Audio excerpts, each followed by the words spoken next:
Olá, Bambinis, tudo bom? Estamos aqui com mais um vídeo do Escola Pistola, gravado no mesmo esquema podre do vídeo anterior. E vamos continuar respondendo perguntas no Instagram. Então, segue.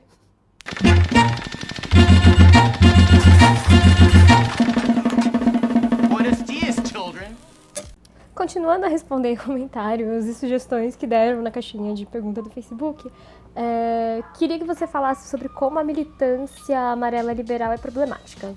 Sucesso. Então, acho que primeira coisa, não dá pra chamar o que a gente faz de militância. Porque militância é uma coisa organizada, com compromisso, com membros, com uma perspectiva de futuro, de outra construção de mundo.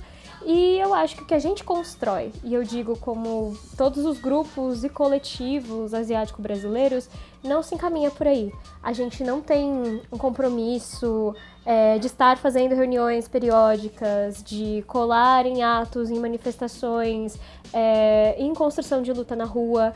A gente não tem estudo, a gente não tem ferramentas ou instrumentos de análise da nossa conjuntura que estejam bem estruturadas e bem explícitas para a gente conseguir se guiar, para conseguir tocar uma luta coerente, uma luta consistente.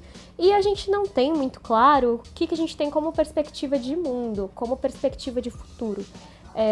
As pessoas que constroem, elas vão e voltam, vêm e vão, elas não são consistentes. Então eu acho que a gente está numa desorganização que a gente não dá conta. A gente não tem capilaridade, a gente é um coletivinho de 5 pessoas aqui, outro coletivo de 10 pessoas ali, não tem uma grande coalizão, não tem uma comunicação, nem uma estrutura para conseguir lidar com o tamanho desse país e com o tamanho de coisa que a gente quer tocar. Então eu não chamaria a gente de militância. Eu acho que no máximo que a gente faz pode ser um ativismo, um movimento social, mas militância é uma coisa muito séria e organizada que eu acho que a gente ainda não tem condição de se chamar assim. Talvez a gente caminhe para uma militância, para uma coisa organizada, para uma luta um pouco mais coerente e consistente, mas por agora a minha avaliação é de que não existe militância asiática.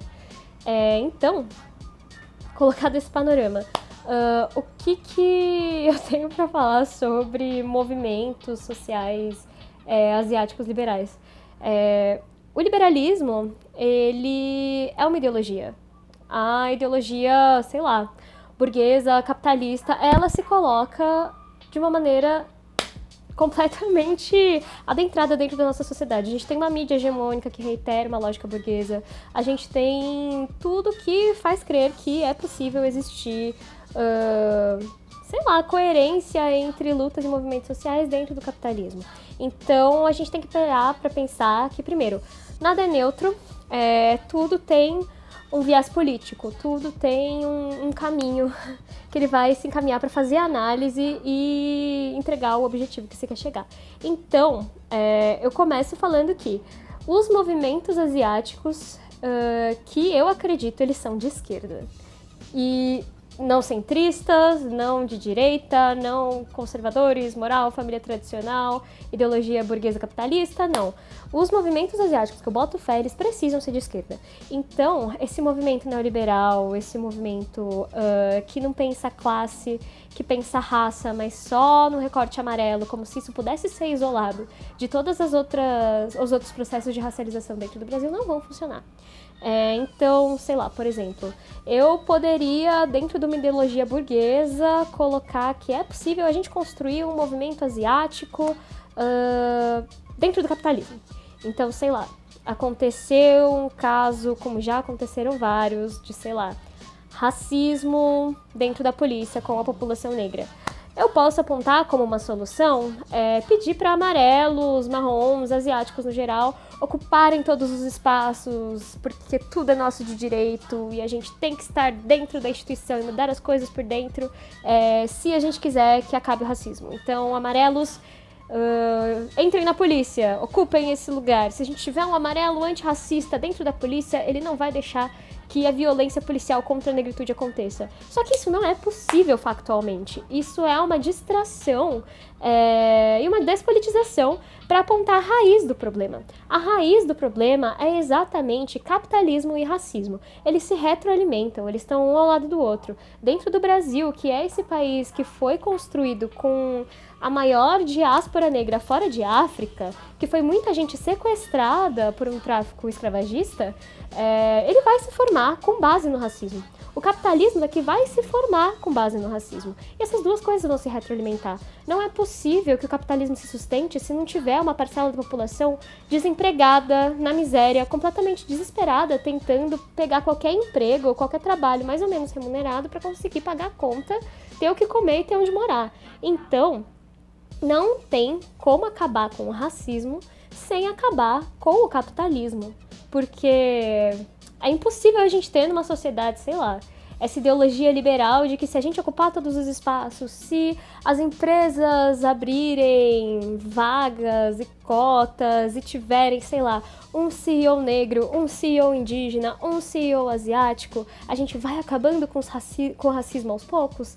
Isso não existe. No máximo que pode acontecer, sei lá, um capitalismo bizarríssimo que a gente vai ter um CEO indígena, um amarelo, um negro e um branco explorando diversamente vários outros trabalhadores brancos, negros, asiáticos e indígenas. Então, não tem como existir libertação pra gente dentro do capitalismo. Eu acho que esse é um grande ponto a se considerar. Qualquer outra solução que considere uma saída dentro do capitalismo não vai libertar todo mundo. Esse é o ponto. No máximo, sei lá, a gente pode ter esses amarelos que nem tem os nipo-brasileiros, que conseguem ficar bastante aliados à branquitude, que conseguem ascender a vários cargos de posição, por mais que eles não sejam considerados brancos, até vai.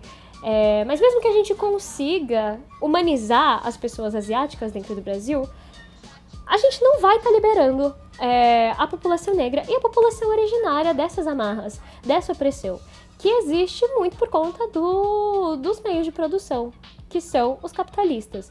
Então, qualquer movimento liberal que não colocar como pauta a esquerda, a liberdade de todos os povos, a solidariedade antirracista radical, não tem chances. Não tem chances de fazer um outro mundo com uma perspectiva coerente. Então, esses apontamentos que sejam, sei lá, a representatividade, se a gente ocupar vários lugares na mídia, a gente vai ser humanizado e as pessoas vão prestar mais atenção e vão ter mais cuidado com a gente, pode até te fazer se sentir acolhido porque nunca se sentiu representado na mídia, pode gerar um processo de humanidade, pode permitir com que você veja um futuro que é possível para você e você só enxergava isso antes na narrativa de pessoas brancas, mas é uma coisa individual. Então, esses amarelos, na verdade, né? Acho que não são nem tantos asiáticos marrons, porque o que eu mais vejo ativos e construindo o rolê liberal são amarelos. Então, esse ponto de vista que é individual, que promove, sei lá, uma felicidade, mesmo que temporária, dentro desse sistema, não vai dar conta de gerar uma satisfação, um bem viver pro resto da população e de uma maneira estrutural. Então, a gente vai ver um filme que a gente vai se sentir super representado, beleza, a gente vai continuar acordando às 5 da manhã pra ir pra um trabalho que te paga mal, que você nunca vai ser efetivado, que você vai acabar terceirizado, porque isso tá avançando muito rapidamente, com uma moradia cada vez pior e com serviços públicos cada vez privatizados e piores. Então, individualmente a gente não tem chance de mudança. A gente precisa de uma ferramenta, de um instrumento que possa fazer uma leitura de conjuntura estrutural, que possa analisar essa sociedade da maneira que ela foi construída e ter propostas coerentes para o que a gente quer a partir daqui. Porque a gente sabe que esse mundo, ele não cabe nas nossas ambições, ele não cabe nos nossos sonhos, ele não cabe para o antirracismo que a gente quer construir. Então, cada amarelo liberal precisa acabar, precisa encontrar outros meios de construir essa luta, porque dentro do neoliberalismo, dentro do capitalismo, a gente não tem a menor chance de vencer. Sobre racialização amarela, eu sei o que é raça, eu já fiz curso sobre raça, Eu já tenho algum estudo sobre raça? Eu sei que raça não é um conceito biológico, mas um conceito social. Se não, o que eu tô fazendo para sanar essa lacuna? Eu tô correndo atrás de, sei lá, um curso gratuito da Suzane Jardim disponibilizado na internet. Eu tô indo correr atrás do que o movimento asiático brasileiro já fez ao longo desses 5 ou mais anos que a gente pensa a racialidade com esse viés extremamente de esquerda, de politização da nossa identidade racial. Eu tô, sei lá, tendo a Yuri Fuku e a Kemi Shimabuko como referências, que fazem ciências sociais, que são da antropologia, e estão pensando isso dentro das minhas referências, se não, tem algum problema aí. Então, a gente precisa encontrar quais são as nossas lacunas, procurar o que a gente pode fazer para sanar essas lacunas e ter bastante responsabilidade quando a gente for fazer esse conteúdo. Se eu não tiver o conhecimento, o estudo, a condição de fazer esse conteúdo, eu simplesmente não faço. Eu não entro na lógica algorítmica de que o meu público é esse, ele quer ouvir sobre isso, eu sei mais ou menos sobre isso, eu vou postar qualquer coisa. Porque isso vai representar um atraso. Isso vai confundir as pessoas, isso vai atrapalhar a análise de estrutura que a gente está tentando fazer para conseguir fazer um movimento coerente. Então, ser muito consequente nessa parte, ter a humildade e a autocrítica de entender o que eu consigo produzir, o que eu não consigo produzir. E se eu tô me colocando como porta-voz desse grupo. Quem me fez porta-voz? Eu tô falando em nome de quem? Em nome de mim mesmo? Eu tô usando um movimento social que debate uma coisa muito séria, que nem raça, para conseguir inflar o meu ego? Isso é um grande problema. Então, é entender por que eu estou produzindo esse conteúdo, como eu estou produzindo esse conteúdo, quais são as minhas lacunas, o que eu preciso ter a humildade e sempre ter essa responsabilidade. Porque nem tudo que é discutido dentro do movimento social precisa sair para a internet. Tem coisas muito pessoais, coisas em construção, coisas que ainda estão sendo feitas, que não vale a pena a gente queimar a largada e tascar um vídeo, tascar um curso, tascar um workshop, ensinando as pessoas a fazer um negócio que não tá completamente decidido ou minimamente estruturado. Então, é nesse sentido que a gente pode atrapalhar a construção de um movimento asiático. Não que a gente precise ter mega certezas e ir fazendo. É errando e superando que a gente vai conseguindo construir teu acúmulo para ter um salto de qualidade. Mas é ser consequente com essas ações. Então, a cada engajamento, a cada lógica algorítmica, a cada inflação de ego em cima de um movimento social, balancear para ver se a gente não está destruindo um trabalho que se propõe muito sério e que se propõe ser construído com ética, com coletividade e com ações presenciais, com uma prática, uma praxis mesmo, que não fica só no discurso. Então, também não não sei fazer isso, se o que eu faço não é suficiente, não vou fazer nada. Porque, gente, pelo amor de Deus, né? Não dá pra ser isentão no ano de 2020. A gente tá vendo uma ascensão de um fascismo bizarríssimo, de um neoliberalismo que precisa ser combatido. É realmente buscar os meios de se formar pra conseguir tocar as coisas adiante. E essa lógica de influencer eu acho muito zoada por individualizar questões que são estruturais. Então é isso, pensar como eu consigo contribuir para essa luta de uma maneira que não seja liberal.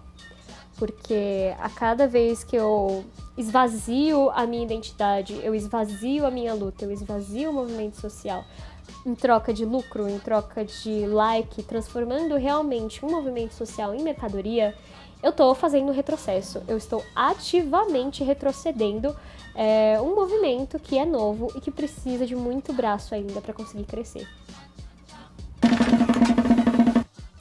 E esse foi o vídeo de hoje. Se vocês odiaram, acharam meio merda, gostaram, curte, comenta, compartilha, ativa o sininho pra receber notificação.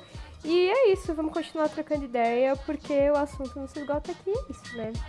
Dedo no cu e gritaria, Brasilzão de sempre. Vamos que vamos.